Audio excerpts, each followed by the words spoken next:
Dr. Jonathan Kayondo, and I'm the principal investigator.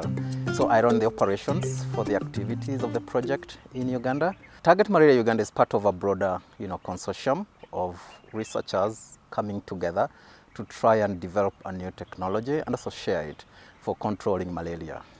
In Uganda ourselves, at this point in time, we are more focused on the beginning. So we've really been concentrating on upgrading our infrastructure so that we can be able to work on the technology as it gets developed.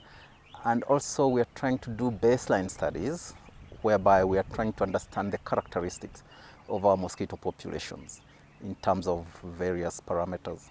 Part of the research, we make sure that the work is really accepted by the communities. We try to make sure that they are informed of the stages that we are at that point in time. And yes, so we have dedicated teams that do stakeholder engagement.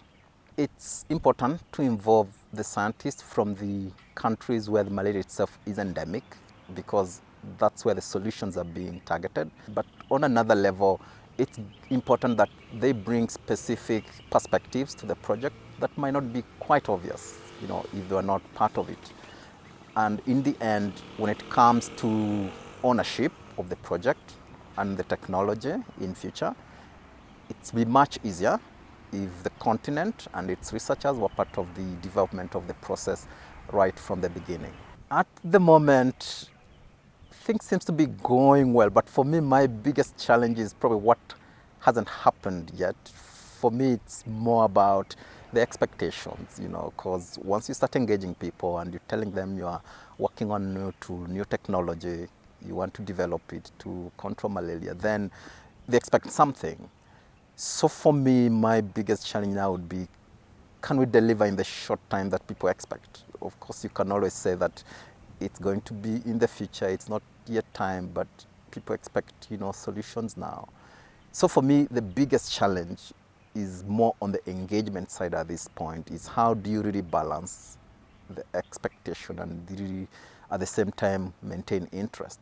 Because on one hand, it's true we don't have a product yet and it's going to take time, but on the other hand, we have to engage about a product that we are developing that's not quite there yet.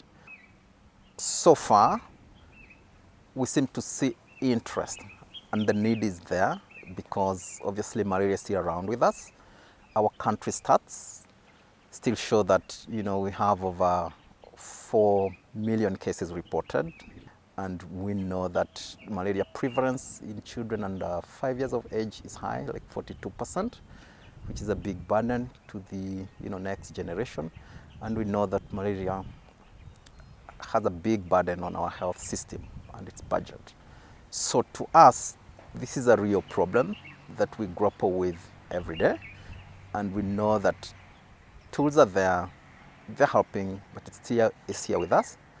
And for me, having this tool as a new addition that we could use to hopefully eradicate is an opportunity for a generation that I think needs to be pursued. So that really makes it very exciting for me to be part of this work.